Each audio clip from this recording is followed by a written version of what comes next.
Hey, Sel. Today I want to talk about when did getting out of bed become such a challenge?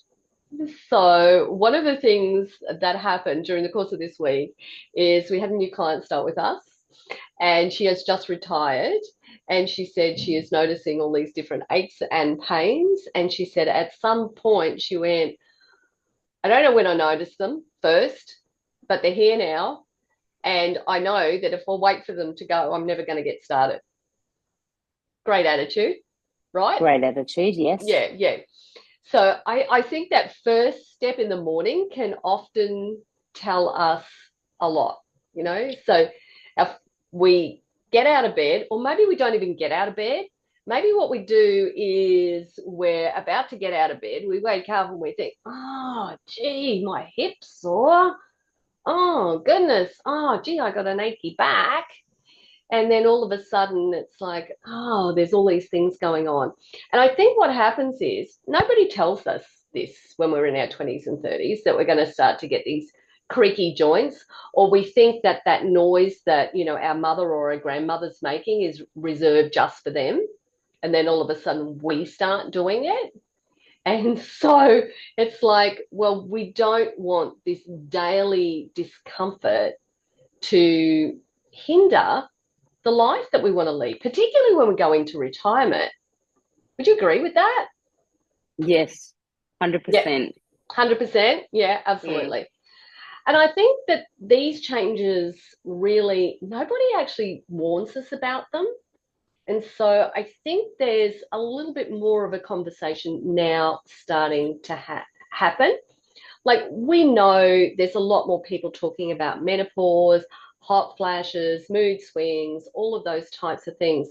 But we don't often hear about, the mystery aches that might appear out of nowhere. Or then all of a sudden, we didn't have a tummy and then all of a sudden we've got it and we're going, like, where did that come from? Or even that we might feel fatigued even after we've had that full night sleep. Well, one of the things that I noticed is like my favorite yoga pose. All of a sudden, it started to feel like it was advanced gymnastics. And it wasn't as easy as it was. And I know that, like, that's just super frustrating. Well, I know it Mm. was for me. Have you experienced any of that that you think, where the heck did that come from? My shoulder on, what was it, Tuesday? I Mm-hmm. had my client on Tuesday and I took him in to do my sister's class Yeah. because I think it's good for him. So, backstory, ladies, my client has Parkinson's, so I like to Yeah. get him to move as much as possible. And so it's a really good class for him. And so I thought, oh, I'll join in. And I did a push up and my shoulder went. Freak. Never ever had a shoulder issue in my life ever. And my shoulder's making weird Weirdo noises noises. now. Oh, look, I was listening to Dr. Vonda Wright, right? Right. And she was talking about frozen shoulder. It is so common in menopause. And so yeah, she's talking about tendons, ligaments, bones, and it's like fascinating stuff. And Yeah. it really does explain a lot. So when we go to the doctors, they don't necessarily, they may not find anything that's wrong, but it's just that decline in the estrogen that is actually causing these terrible things that are Mm, going on in our bodies. yeah. And it's interesting because I was watching, there's a movie that's coming out, or it's come out in America called the M movie, and it's about menopause. Yeah. And a lot of the women that were involved in this movie are doctors, and the amount of training or non-training that they have Oh, in menopause was scary. oh, So scary as. some of them were there was no training, others there was a week of training, Yeah. others there was a month, and that was it. Um, and so I think it is very important if you do have those aches and pains. Um, if you love your doctor, be a little bit more adamant with him that it's Oh, not totally. just age. or seek out a doctor that specializes Specializes. in menopause. Yeah, Yeah. And I even think, Sal, we are starting to talk about menopause, perimenopause, but we're still lacking in that postmenopause, mm, particularly like if I knew now, like in my 40s, what I knew now, I certainly would have taken a very different approach because I'm now aware that it's okay to say, okay, my hormones are declining and I need a boost here. yeah, Whereas I'm like 20 years past it now. And yeah. so, but things can change in Mm. the world. So And we there's just lots of never stuff know. that's coming out, and it's interesting because my mum, she had a hysterectomy at 44, full Yeah. hysterectomy at 44. Mine was in her um 30s. yeah. Must have been the um done thing. well, you think about it, she Yeah. would have been going through menopause or whatnot. And I can always remember her having conversations with her friends about, HRT and how bad it is, and I'm not going to take it Mm. and all that sort of thing. But then, fast forward to now and Now, yeah. the amount of information that is out there, um, And science about based. and science based, And yeah. about HRT and all the other menopause symptoms. Because back in Mum's day, it was hot flashes and sleepless nights and you're cranky and nagging. Yeah. But as you were saying, it's now frozen shoulder. Yeah, we're now Um, learning more about yeah, how it's impacting our bodies. And yeah, that's just such a valuable tool for us. mm, So now when we go to the doctors and they say, oh, there's nothing there, you can go, well, hang on a minute. Could it be a direct result of this? So, yeah, we're being more equipped to ask the questions. And I think that's the other thing that you're getting at there, Sal, is that it's our body. We know it better. So we're allowed to say, no, I disagree, or can we find out more about this? yeah. Like for me, for example, it would be, please don't ignore this. I have never, ever, ever had a shoulder injury. No. I've never, ever had knee issues. You Mm. know, why all of a sudden is my shoulder talking to me?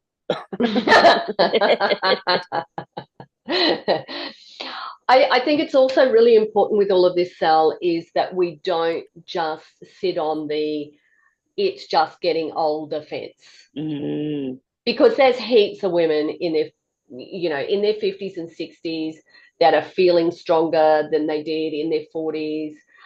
They're moving easier, they've got less pain, they're sleeping better, they've got more energy, and they're out there, they're finding new and exciting ways to enjoy life and stay active.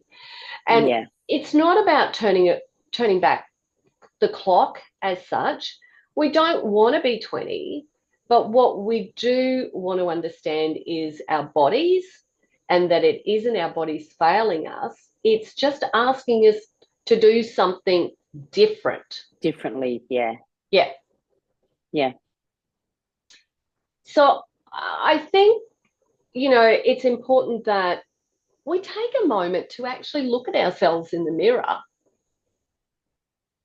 and, just wonder about when it did change. Were there little signs that we had but we just didn't notice or we just didn't pay attention?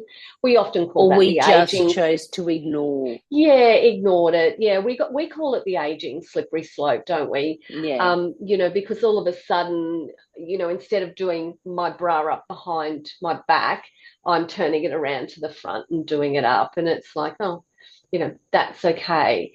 But it's not, because all of a sudden now I can't do up the zipper on the back of my dress. So, yeah, there's all those little signs that something's happening, and it's I think it's such a valuable tool to pay attention and to even act on it at that point. Yeah. And look, we can't control that our bodies are going to change. We just need to accept it. Yeah. Yeah. And, but we don't have to accept that we've got these limitations because there are different things that we can do. Mm. Yeah. We don't Um, have to accept that, oh, this body part's shut down. I have to forget that part, that body part now. Or yeah, just focus on those. Oops, that shut down. Yeah, well, I can't use that anymore because that's yeah. not the case. No, and I think here's what's really valuable. And I said this to Julie when we were going through our coaching call. I said, when there's something going on and you do have a diagnosis of it, or even if you don't, then when you're working with a coach, you can say, here's what's happening. And there's always an alternate. There's always something different that you can do. It doesn't mean you have to stop. We've had women who have come with, a broken thumb or whatever it was, and we've just adapted the workout so she didn't have to do anything with that hand. Um, Moon boots. How many times have we had moon boots turn up? Yep. Yep. So, and so the workout gets adapted to being in the chair rather than from a standing perspective. So it's important to know that we don't have to give up. And we see that in, like, Betty, as an example. She's in her 30s. She'd love that I just said she's in her 30s. I know. She'd be over the moon. She's in her 80s, right? And you look at her now, and we look at her from like 10 years ago, and like she's really, like, you can see how she's nailing it now. Yeah. She doesn't have full range of motion because, of the shoulders and everything like that. But because of the consistency that she's taken and she hasn't allowed that limitation to stop her, she's still going. Yeah. I mean, and you look at Betty because um, you know, she's, as we said, she's in her 80s. She cannot get on the floor. So she does her workouts, that she does with us in the studio, does them in her bedroom. So when she has to get on the floor, she's laying on her bed Yeah. and doing the exercises that she needs to do. Yes. Yeah, absolutely. And what's critical here is to realize when it's happening, and that's what we're getting at here. And it was something that I was talking to Alison about because I had everybody, get down onto their stepper and get up off their stepper. And she said, I don't do this often enough. And I said, and you know what's going to happen if you don't do it often enough? You're going to lose that. And I've even said that to Paul. We went out to a function on Saturday, and we ended up having to sit down on the ground to have our meal and everything like that, which was fine. It was just a little picnic. But I watched him and it was such a struggle. So when we got home, I said, here's what you need to do. You need to do it now. You just get out of bed and you just go down and you do this and you come back up. That's it. Do it on both sides of your body. This is going to help build up that strength in you so that you're not going to lose it. Because if you don't do it now in your late 70s, you're not going to be doing it in your 80s. And I guarantee it's probably 80% mind than body. Yeah. It would be, oh, if I get down, I'm not going to get back up, so I'm not getting down. Yeah. Yeah. And of course, look, he's had a lot of muscle wastage from being in hospital for so long and all that type of stuff. So, valuing the strength training is really important for him and getting him to do that. So now that he's back working the horses again, he's now shoeing and things like that, just picking up horse legs. And yeah, so there's a lot of weight there. So, he can get that incidental strength training as well as doing the more formal stuff as well too. Yeah. So anything else you want to add to this, Sal? No, I think I think we've covered everything. I just wanted to take it. I'm so big on writing it down and taking notes and being mindful.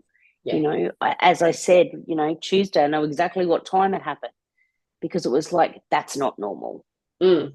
So I think it's very important to be thinking like that all the time. Yeah, absolutely. Absolutely. And I think, Sal, I want to finish up with saying, we've all lived enough life to know that something needs to change and Mm. that inner voice is telling you that there is a better way and that it's okay. You don't have to accept that limitation. What you need to do is find a way to work around it till you build up the strength that you need. Yeah, Yeah. All right. Thanks for joining perfect. me, Sal. Thanks for having me as always. Thanks, ladies. See you soon. Bye. Bye. Bye.